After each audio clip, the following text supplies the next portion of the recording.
Hello à tous et bienvenue dans ce nouvel épisode d'Amulette Podcast. Je suis Valérie et je suis absolument ravie, contente et excitée de te recevoir pour ce nouvel épisode et j'ai envie de dire cette nouvelle ère d'Amulette. Alors si tu écoutes le podcast depuis longtemps, tu sais que quand je fais des pauses, ça veut dire que quelque chose est en train de se préparer et que quand je reviens, généralement j'ai le sentiment d'être une nouvelle personne, d'être dans une nouvelle phase, d'être dans une forme de renaissance. Et pour le coup, j'ai l'impression que c'est vraiment le cas aujourd'hui. Non pas parce que j'ai une voix d'alcool, parce que j'ai bu un tout petit peu trop de champagne, mais surtout parce que Amulette a vraiment pris une tournure différente aujourd'hui. Est-ce que c'est différente le terme ? Amulette est vraiment née, j'ai l'impression.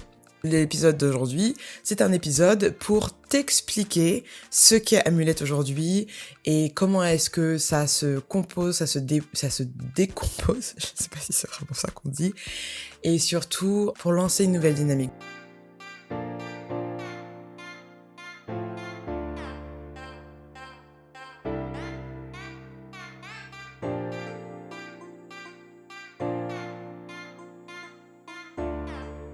Je me présente, je m'appelle Valérie, je suis... Oh my god, trop étrange pour moi de faire cette nouvelle présentation parce que je sais pas toi, mais parfois moi j'ai vraiment des difficultés à me définir. Pendant longtemps j'ai dit que j'étais entrepreneur, mais il y avait quelque chose au fond de moi qui... Sûrement le syndrome de l'imposteur, qui me faisait dire « ouais, t'es entrepreneur, etc. » Mais c'était vraiment la question que quand on me la posait, ça me saoulait en fait d'y répondre parce qu'il fallait expliquer « ben voilà, je suis entrepreneur, je fais ci, je fais ça ». Je trouvais que c'était compliqué à expliquer, mais je pense en réalité que j'avais pas totalement embrassé cette identité et que aujourd'hui, alors même que j'ai l'impression d'être plus entrepreneur que je ne l'ai jamais été, c'est pas le terme principal par lequel je me définirais. Si je dois me définir aujourd'hui, je dirais que je suis la fondatrice de la marque Amulette World. I'm smiling.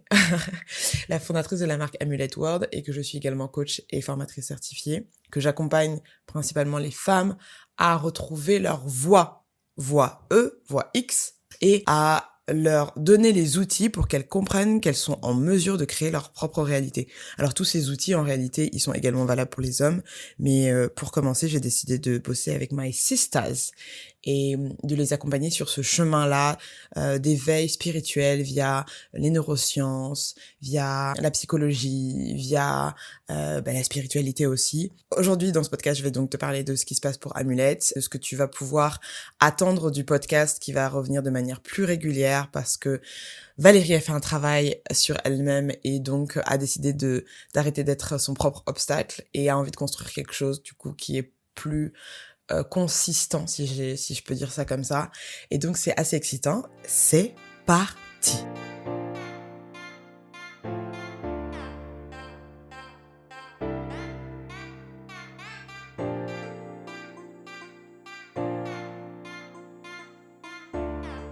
Mais avant de lancer le podcast, j'aimerais te parler du sponsor de ce jour. Et le sponsor de ce jour, c'est Amulette World.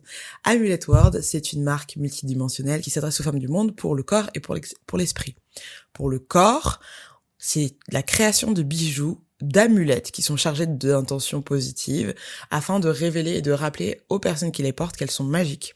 Et pour l'esprit, c'est une partie initiation, coaching et accompagnement pour aider les femmes à retrouver leur voix et à se sentir un peu plus alignées avec elles-mêmes. Moi, vraiment, j'adore cette marque parce que je l'ai fondée. Et non, mais en vrai, c'est elle qui sponsorise ce podcast et qui va sûrement le sponsoriser pour les prochains épisodes. Et en fait, ce que j'aime dans Amulette, c'est que c'est le regroupement de tout ce que je suis et de tout ce que j'ai pu faire et de toutes les compétences que j'ai, que je décide de mettre au service, finalement, de mes clientes. Et donc, j'en suis ravie. Donc, pour toutes les personnes qui écoutent ce podcast, avec le code podcast20, vous allez avoir 20% sur l'intégralité du site internet pour votre prochain achat. Donc, qu'il s'agisse d'un bijou, qu'il s'agisse d'une initiation, d'un coaching. N'hésitez pas à aller sur le site avec le code promo podcast20, PODCAST20. Et je vais faire une pause tout de suite parce que je vais le noter, sinon je vais oublier de configurer le code promo sur le site. Retour à l'épisode. Comme je te disais, aujourd'hui on va parler d'amulettes pour que tu captes un petit peu ce que c'est, pour que tu saches de quoi, comment va se composer le podcast maintenant et tout l'univers qui s'est créé autour de ce podcast. Pour que tu captes un petit peu ce qui s'est passé, il faut commencer par le commencement. Le commencement, c'est que en juin, j'ai pris des vacances.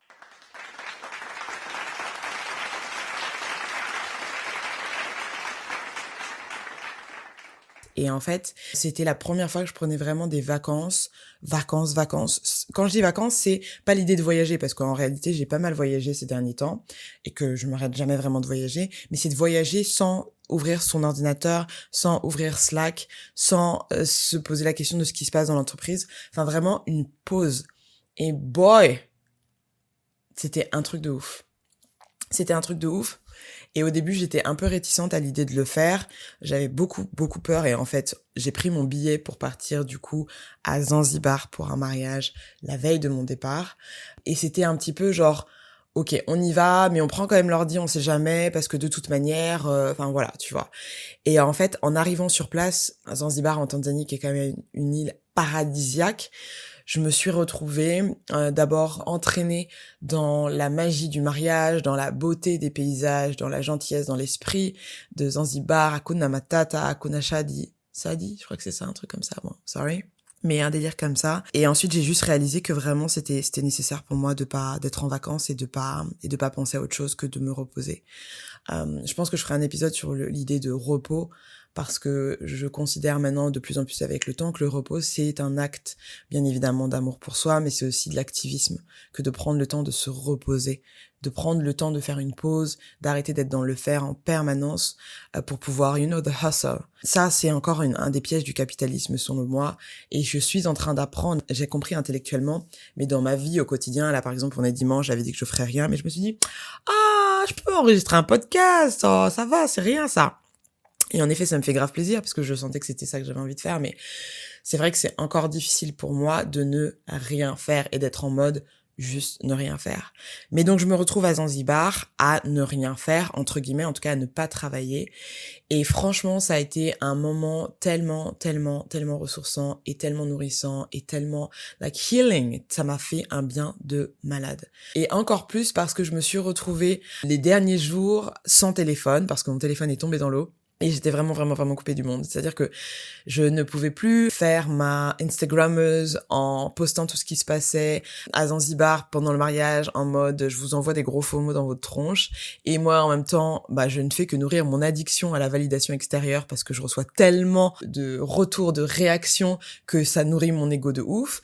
Le téléphone tombe dans l'eau, je me retrouve en fait seule avec moi-même dans les derniers jours. Et je pense que ça a été une vraie bénédiction. Ça m'a déjà coupé des réseaux sociaux pendant un petit bout de temps. Je ferai un épisode sur ça aussi parce que je trouve que c'est absolument important d'en parler. Mais ça m'a également permis de me retrouver avec moi-même, sans bruit extérieur, sans sollicitation extérieure. Et mon Dieu, franchement, magique. Tellement magique que, en fait, je me suis dit, à un moment donné, je me suis posé des questions essentielles. Et c'est marrant parce que je suis quand même une meuf qui pense beaucoup. C'est-à-dire que je suis tout le temps en train d'essayer de comprendre pourquoi est-ce que je suis montée, pourquoi est-ce que j'ai cligné de l'œil à droite, pourquoi est-ce que j'ai dit ça à un moment donné, est-ce que ça serait pas dû à mon enfance, machin truc. Peut-être un peu une tendance à overthinking. Bon, ok, fine. Mais en même temps, les pensées que j'ai, ce sont des pensées, c'est pas que ce sont des pensées superficielles, je ne pense pas, mais il y a certaines questions que je m'étais pas posées. Et là, le fait de n'avoir que le silence et que le bruit de la mer comme playlist background, ça m'a permis de me poser des questions essentielles. Une question essentielle, c'était, est-ce que t'es là où tu as envie d'être aujourd'hui? Tu vois? Comment tu te sens, en fait? Tu vas bientôt avoir 32 ans. Comment tu te situes dans ta vie? Est-ce que t'es contente d'être là? Est-ce que ça a du sens pour toi? Qu'est-ce que tu ne fais pas par peur? Et là, en fait, est sorti tout simplement le fait que j'avais l'impression de jouer petit. Vraiment de play small, d'être cette femme qui est là et qui suit beaucoup, qui suit les plans des autres, qui suit la passion des autres, qui suit les visions des autres. Et c'est top, j'ai fait ça pendant 10 ans et je pense que ça m'a appris énormément. Et je pense que c'est parfois nécessaire, en tout cas moi dans mon parcours ça a été nécessaire. Mais 10 ans après, je me suis dit, mais meuf, tu vas faire ça combien de temps en fait? Quand est-ce que tu vas enfin avoir les ovaires de créer le projet qui correspond à ce que tu es, d'avoir ta propre vision plutôt que de te plaindre des visions des autres qui correspondent pas exactement à comment tu aurais fait les choses. Mais attends, il n'y a pas une vision qui est plus valable qu'une autre d'ailleurs. Et si t'es pas d'accord, alors do your own fucking shit. Et donc je me suis retrouvée comme ça en mode bon, ok. Alors qu'est-ce que ça serait pour toi, Amulette? Parce que c'est ça, en fait. C'est ça ta marque, c'est ça ton essence. Amulette, ça a d'abord été un podcast en 2020 et voilà, me voilà encore en train de continuer cette aventure, de recevoir toujours des retours. Je sais qu'on n'est pas nombreux à écouter le podcast, but I don't know, j'ai l'impression que c'est pas ça le plus important. Le plus important, c'est le process d'aller jusqu'au bout. Le plus important, c'est d'accepter de commencer petit et de se dire que c'est possible que cette chose reste petite, mais que c'est pas ça le plus important. L'idée, c'est pas d'être dans la performance, mais c'est d'être dans la création, en fait. Et pour une artiste que je me considère être aujourd'hui, la création, c'est un acte vital. La création, même si elle touche une personne et que cette personne a une vision, du coup, un peu différente de la vie après avoir visionné, écouté, expérimenté l'œuvre, eh ben c'est bon. Le podcast est toujours là, il va continuer à être, il va continuer à exister, et en fait je me suis dit que c'était important d'y mettre plus d'efforts parce que mon incapacité à rester consistante, je pense que c'était également dû à une volonté d'être dans une forme de perfectionnisme, à un problème d'ego de se dire ouais mais mon podcast, genre il y a 20 personnes qui l'écoutent et tout, c'est un peu l'archoum, et à la peur d'aller jusqu'au bout en fait. Je pense que là on a traversé ça. Qu'est-ce que t'en penses, Valérie? Ouais, je pense qu'on a traversé ça. Je pense que maintenant, je suis dans une phase où je me répète de manière assez régulière que je vais mourir un jour. Et c'est pas un truc, je trouve pas que ça soit badant, c'est juste un rappel que ce que je prends pour acquis ne l'est pas, en fait. Que j'ai l'impression que j'ai la vie devant moi et que je pourrais le faire plus tard, mais en vrai, il y a rien qui me garantit ça. Alors, comment est-ce que je fais dès à présent pour créer une legacy, un héritage. Et peut-être que cet héritage, si j'ai pas la chance d'enfanter, le podcast et les créations, c'est une partie de cet héritage qui à un moment donné va inspirer d'autres personnes, d'autres enfants, qu'ils soient enfants petits ou enfants à l'intérieur d'adultes. Aujourd'hui, je m'engage à beaucoup plus de récurrence, de consistance. Bon bref, vous avez capté, en gros, ça sera régulier. Et donc pour me pas pour me piéger, mais pour aller jusqu'au bout de cette démarche, j'ai décidé de lancer un Patreon. J'ai décidé de lancer un Patreon parce que, alors Patreon déjà pour ceux qui savent pas, c'est une plateforme qui permet aux créateurs de contenu de manière générale, aux artistes, à des personnes qui travaillent dans le digital, etc., qui sont dans la création, de demander des contributions aux personnes qui écoutent, qui consomment, qui interactent avec le projet, avec l'œuvre, avec la création de l'auteur, du créateur. Et en fait, c'est intéressant parce que ça permet déjà de recevoir une contribution financière parce que un podcast, quel qu'il soit, même si on a l'impression que c'est que du flow et que je raconte ma life, c'est du travail et que la plupart du temps, quand je suis dans des sujets qui me touchent, qui me tiennent à cœur, mais qui sont des sujets qui sont là pour documenter, pour rendre accessible, c'est des heures et des heures et des heures de recherche avant, d'assimilation, c'est du temps passé. Je pense que pour ceux qui sont touchés et qui écoutent régulièrement le podcast, c'est plutôt honnête et juste que de demander une rétribution à partir de 2 €, il me semble, et ça peut aller jusqu'à 10 € par mois. Et en fonction du package que vous décidez de choisir, vous avez accès à des choses via le site Patreon. Donc ça, c'est la première chose. Et donc pour pouvoir être cohérente avec cette offre finalement, c'est nécessaire pour moi que d'être régulière, tout simplement. Donc ça, c'est la première chose qui me pousse à être dans la régularité. La deuxième chose, c'est que, comme je vous l'ai dit, Amulette a vraiment changé de dimension. Je considère qu'Amulette World est une marque multidimensionnelle. Elle est aussi multidimensionnelle que toi qui m'écoutes. C'est-à-dire que, à l'intérieur de toi, comme disait mon gars Amadou Ampateba, il y a une infinité de personnes. Il y a plusieurs personnes dans la personne. Et donc, du coup, dans cette marque, il y a une multidimensionnalité que je trouve absolument fascinante et en même temps marketingement très sexy. Le podcast en fait partie et également la partie ornement et la partie initiation. Et c'est que le début, en fait. Il y a toute une stratégie que je suis en train de mettre en place, une stratégie de contenu notamment, qui va, j'espère, donner de la dimension encore plus, donner de la richesse, donner du poids à cette nouvelle ère d'Amulette. Et le but, c'est de pouvoir en vivre pleinement et abondamment. Donc voilà. Un autre point qui me semble important, d'évoquer par rapport à Amulette, c'est que, quand je décide de lancer Amulette, c'est également une forme de prise d'indépendance pour moi. Comme tu dois le savoir ou peut-être pas, je travaille avec ma famille depuis toujours et travailler en famille, c'est à la fois a blessing, une grâce, et c'est à la fois parfois difficile. C'est à la fois difficile parce que souvent, quand on est dans une forme de fusion ou de dépendance, de codépendance, ce qui est quand même un trait de caractère en tout cas avec lequel j'ai grandi, je sais pas si je suis encore dedans ou si je suis en train de m'en défaire. Bah, c'est difficile d'écouter sa voix en fait, parce que tout est mélangé à l'intérieur, tout est entremêlé.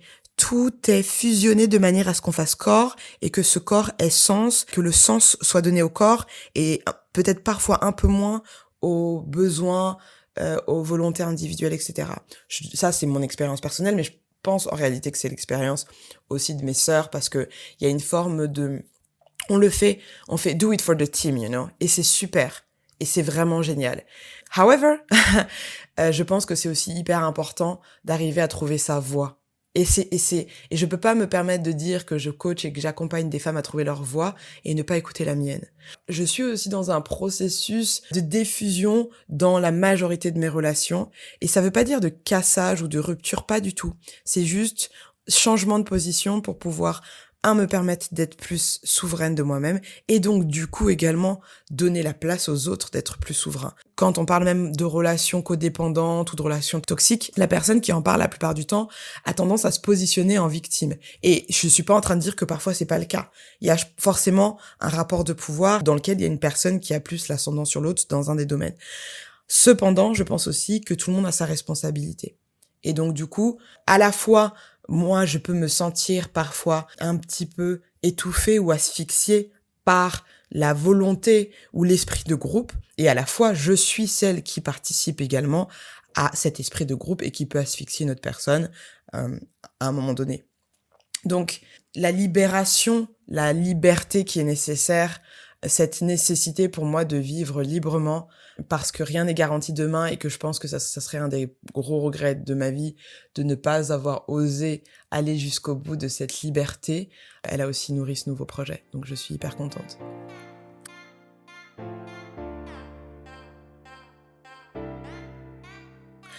Maintenant, avec toute cette excitation et cette joie et cette fierté, etc., viennent aussi d'autres émotions que j'ai dû accepter parce que sinon, elles se mettaient en face de moi et devenaient des obstacles à mon propre rêve, sachant qu'elles émanaient principalement de moi.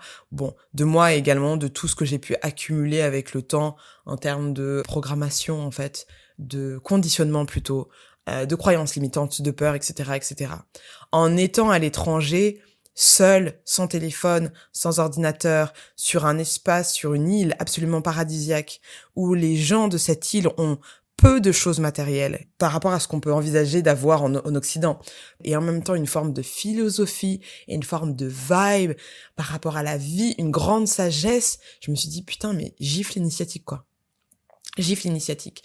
J'ai eu la chance de passer un peu de temps avec un gars local qui s'appelle Gibson et on a parlé longuement ensemble. Il m'a montré l'espace dans lequel vivait la communauté parce que c'est vrai que j'étais restée que sur la partie très touristique, la plage, etc. Et c'est génial. Mais il y a quand même toute une communauté derrière les plages de Zanzibar, notamment à Jambiani, où il y a, je crois que c'est une communauté d'à peu près 2000 personnes, si je me trompe pas. Peut-être que je me trompe, je sais plus. Et donc on allait voir l'école, on est allé voir le baobab, l'arbre qui est ici depuis des centaines et des centaines d'années. Il m'a montré plein de choses hyper intéressantes et c'était vraiment cool de pas juste être touriste, tu vois, touriste un peu classique de je viens à la plage, je prends ma coconut water et je saute avec les Maasai. C'est sympa, hein, mais c'est pas la réalité. Et donc on a vraiment bien discuté et en fait il avait une philosophie de vie qui était putain, mais le mec se prend pas la tête, quoi. En même temps, il se prend pas la tête et en même temps, il a conscience, alors même qu'il n'est jamais sorti de l'île, qu'il a tout ce qu'il lui faut dans sa vie, en fait. Il me disait, mais regarde ça. Et il me montrait la mer et il m'a dit, mais de quoi est-ce que j'ai besoin de plus, en fait? Et j'étais en mode, waouh. c'est fou en fait à quel point le voyage, et je ferai un épisode sur le voyage, ouvre l'esprit et te permet de te rappeler en fait que tu es dans une réalité mais qu'il y a d'autres réalités qui sont autour et que c'est parfois intéressant, voire nécessaire, voire vital d'aller dans ces autres réalités pour pouvoir déconstruire la tienne, l'améliorer, l'optimiser ou alors te rendre compte que la tienne est déjà super cool. Il y a plein d'émotions qui sont un peu complexes et la peur de l'échec et la peur de la réussite sont des émotions que j'ai dû pas mettre de côté, mais accepter de vivre avec et accepter qu'elles soient présentes sans qu'elles ne deviennent des freins pour moi. Donc, accepter plein de choses qui sont un peu difficiles en fait, c'est les ombres finalement. Me dire que je lance Amulette, c'est me dire ok ben là t'es all in. Tu pourras pas dire oui alors je vais me reposer sur une de mes sœurs et tout ça, c'est un truc collectif. Ça échoue seul. Pas seul, je suis pas seule. Mais ce que je veux dire, c'est que il y a quand même une forme l'idée de souveraineté que j'aime bien utiliser, où en fait c'est ton truc quoi. Tu vois, c'est toi. Quand je décide de faire le site, que j'ai fait en genre 10 jours, je mets mon âme et mes ovaires et mon corps et mon sang et mes larmes et ma frustration et ma joie et mon doute et tout ça, je mets ça dedans en fait pour le présenter au monde. Donc c'est quelque chose de très très personnel. C'est quelque chose de très moi et donc du coup, c'est chargé. Il y a une meuf qui m'a dit sur Instagram "Ouais, je trouve un peu le site chargé" et je me suis dit "Oui, mais je suis chargée." Je suis chargée. Et c'est ok. Et ça peut pas plaire à tout le monde. And it's fine. Mais voilà, ça demande du coup de prendre ses responsabilités et d'accepter et d'enfin oser être vu. Et pour quelqu'un qui s'est souvent senti pas vu, souvent senti trop vu, mais jamais vraiment totalement dans cette action et dans cette volonté d'être vu de manière intentionnelle par moi, pour moi, ben je trouve que c'est courageux. Donc je suis reconnaissante pour ça. Ça veut pas dire que je flippe pas et que je me dis parfois, mais en fait, pourquoi tu te prends? Bah écoute, je me prends pour quelqu'un qui se dit qu'elle va mourir bientôt. Enfin, j'ai pas de maladie, hein. C'est pas ça que je suis en train de dire, mais c'est juste la philosophie, en fait. De dire que, je me prends pour une humaine qui essaye de faire des trucs cool pour aider les gens, en fait. Et qui essaye de se dépasser elle-même, qui essaye de rompre avec elle-même, ou en tout cas avec la version d'avant qui lui sert pas, ou qui est pas forcément la version qui va lui permettre d'aller là où elle veut aller là maintenant. C'est pour ça que je me prends. Et c'est vrai que je me prends pas pour de la merde. Et en même temps, je pense que c'est bien et que c'est nécessaire de pas se prendre pour de la merde quand on y pense. Donc voilà, de nombreuses émotions, des peurs de se dire que en fait ton truc, tu peux mettre tout ton corps et toute ton âme dedans et ça peut ne pas fonctionner en fait. C'est pas garanti que ça fonctionne. C'est pas garanti que tu puisses en vivre. Il y a rien qui garantit ça en fait. Donc il y a aussi une forme de folie à se dire mais tu te mets corps et âme dans ce truc-là, mais en fait, il y a rien qui est garanti meuf. Si ça se trouve, les gens ne vont pas adhérer. Si ça se trouve, la version que tu as n'est pas la version, et c'est sûr, n'est pas la version qui fera adhérer les gens. Tu vas devoir transformer, tu vas devoir adapter, tu vas devoir modifier. Et donc, du coup, ne mets pas trop ton ego là-dessus, même si c'est très difficile parfois, parce que même si tu as envie de donner ce qui vient du plus profond de ton être, de ton cœur, peut-être que tu vas devoir l'adapter si tu veux que ça touche les gens, tu vois. Et c'est aussi accepter que, le projet Amulette World aujourd'hui est petit, et pourrait rester petit. Ça, c'est difficile de se dire, en fait, que t'es en train de bosser sur un truc qui est petit pour l'instant. Et que il y a un côté un peu genre, mais en fait, pourquoi je suis pas déjà à la fin de la course? Mais tu viens de commencer ton marathon, meuf. Donc tu fais step by step. Quand je faisais ma prépa marathon, il y a genre, c'était en 2012, je sais plus quand est-ce que c'était. Bon bref, anyway, tu commences tout petit. Tu fais des courses, tu fais tes premiers 2 kilomètres, t'es au bout de ta life. Il y a une part de toi qui est contente, une part de toi qui est un peu honte. Tu dis, putain, je fais 2 kilomètres, je suis KO et j'ai envie de courir 42,100 kilomètres. It doesn't make any sense. Eh ben, en fait, si, it makes sense. Tu dois start from the bottom. C'est Drake qui le dit. Il faut commencer petit. Il faut accepter de commencer petit. Il faut accepter qu'aujourd'hui, tu as 68 followers sur Instagram. C'est pas grave. Et que souvent, tu regardes les marques qui t'inspirent, des marques comme, je sais pas moi, We Are Homol, comme Tongoro, comme, tu vois, il y a plein de marques comme ça que je trouve absolument extraordinaires. Et elles ont des milliers de followers. Mais on n'a pas commencé au même moment. Mais le chemin n'est pas le même. Mais tu peux pas comparer le milieu de quelqu'un avec le début embryonnaire d'une autre personne. Donc il faut aussi accepter ça en fait, la petitesse du début, l'esprit du débutant en fait. Accepter que tu ne sais pas, accepter que c'est comme ça, accepter que ça fait partie du chemin. Et ça, c'est pas facile non plus. Accepter que c'est possible que ça reste comme ça aussi. Accepter que peut-être ce projet n'est pas le projet final, mais qu'en fait, il n'est que le chemin vers autre chose, tu vois. Donc il y a toutes ces choses qui se mêlent dans Amulette et qui donc du coup me font me rencontrer d'une autre manière. J'ai vraiment l'impression, depuis que je suis rentrée de vacances, ça faut savoir peut-être 1 mois et quelques, que je suis une nouvelle personne. Que je suis une nouvelle personne, que j'ai décidé de ne plus réagir comme je réagissais avant, par convenience. Par convenience? By convenience? Putain, mais vraiment, le franglais, là, c'est compliqué. Mais par confort, on va dire. Et donc, d'accepter de créer, si tu veux, des situations ou des réactions qui sont de nouvelles réactions et qui sont finalement celles de la personne que j'aspire à être. Et c'est inconfortable, très souvent, mais c'est riche. Moi, ça me permet de grandir assez rapidement et de voir vraiment, tu vois, c'est comme si j'avais 2 programmes. J'ai l'ancien programme à gauche et le nouveau à droite, et je vois très bien maintenant ce que agir en tant qu'ancien programme veut dire et ce qu'il faudrait de ma part pour agir dans ce nouveau programme, qui est un nouveau programme d'inconnu, mais qui, à force d'être fréquenté, d'être regardé, d'être étudié, je pense que j'ai déjà dit, mais bon bref, eh ben, l'inconnu devient familier. C'est-à-dire que le sentiment d'inconnu devient familier, devient la maison, et tu sais que ça t'amène vers quelque chose de nouveau. Et tant qu'il y a de l'intention, a priori, je crois, c'est ma croyance, que c'est pas quelque chose de négatif. Donc voilà toutes les choses avec lesquelles je navigue en ce moment, toutes les choses avec lesquelles je danse pour arriver à être la plus à la fois honnête possible avec moi-même et à la fois accepter d'oser fort, d'oser être la fondatrice, la créatrice d'Amulet World, d'oser montrer au monde ce que c'est, d'oser assumer la part de spiritualité qui est très très, je pense, diffusée dans l'intégralité de mes créations, mais que j'assumais pas avant, d'assumer être cette coach, parce qu'il y a tout un stigma autour du coaching qui me glace le sang parfois, parce que j'ai l'impression de vraiment que c'est une profession qui est pas réglementée et tout, et donc les gens ils disent ouais, tout le monde se dit coach, et en fait c'est un vrai métier en fait, accompagner les gens, et c'est un métier que j'ai décidé d'assumer, de coupler avec de la formation en étant formatrice certifiée, et de créer des parcours initiatiques,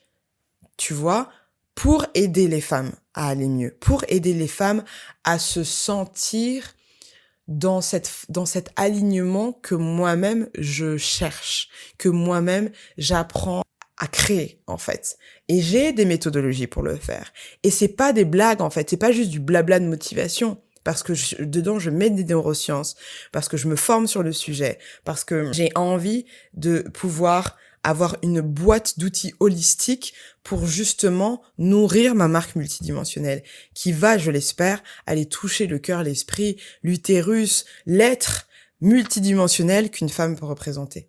Et encore une fois, je dis femme parce que c'est mon cœur de cible, mais je suis certaine que tout ça, quand on fait un travail par exemple sur l'enfant intérieur, ça touche hommes, femmes et toutes les personnes qui s'identifient au milieu de ce spectre-là, tu vois. Voilà un petit peu où on en est par rapport à Amulet World. Et je suis très fière. Vraiment, je suis très fière.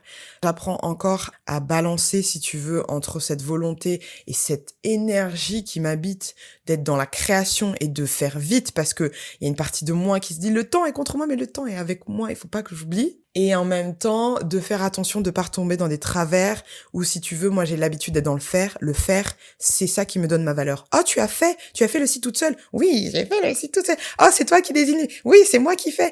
Et c'est génial, mais c'est pas ça le plus important. Le plus important, c'est d'incarner, en fait. C'est d'incarner des valeurs de courage, de liberté, de souveraineté, d'amour, de patience, de respect, de joie et d'infinité.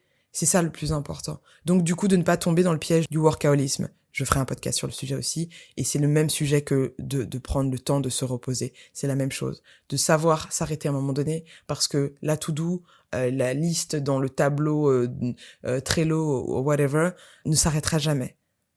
Et par contre, j'ai envie d'avoir l'énergie de créer un maximum. C'est important que j'ai des temps de repos, des temps de pause, des temps de silence, des temps avec moi-même, des temps de méditation, des temps d'initiation, sans me flageller à un moment donné de ne pas travailler. Donc c'est toujours un work in progress.